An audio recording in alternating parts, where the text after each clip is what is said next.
الحمد لله و الصلاة و السلام علی رسول الله. دوستان عزیز، به سلسله کمک های برادران عزیزمان از شهر فرانکفورت آلمان، این بار بسته های کمکی را خدمت دوستان بی‌بضاعت رساندیم.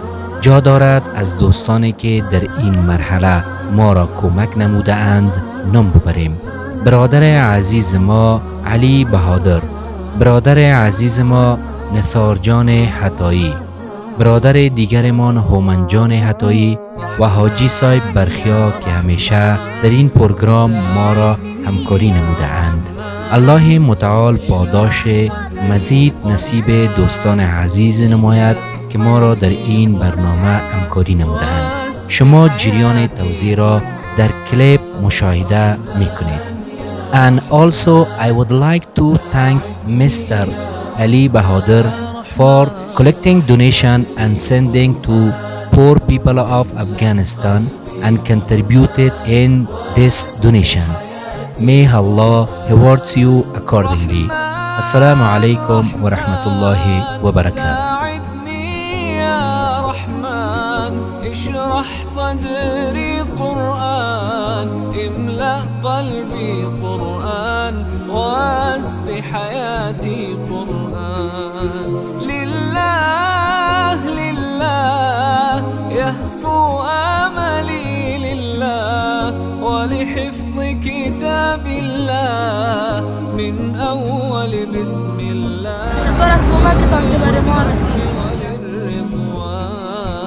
رحمن يا رحمن بمجيني يا رحمن أصبحي ما يدوشو نبني ما يوسيتي نوچيني قرآن.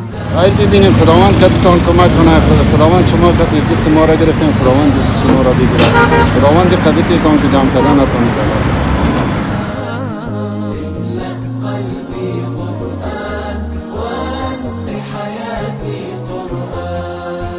يا نور يا نور يا محكم يا تنزيل لمحمد عن جبريل من رب العرش دليل للعالم والإنسان.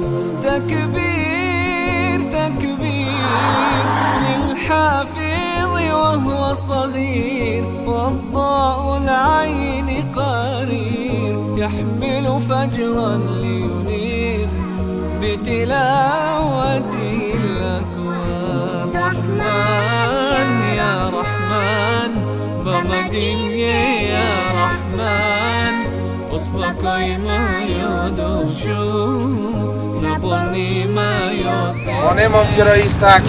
برادر باید که ما موتر زده این 2 سال میشه درد میکنه. خیلی ببینی زنده باشی. خداوند متعال کدید خوبی کنه.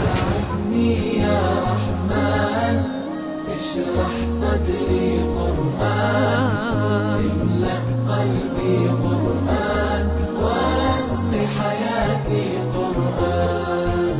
الله الله اللهم اجمعنا بكتابك وانفعنا واجعله لنا حصنا وهدنا أبدا وأمانا.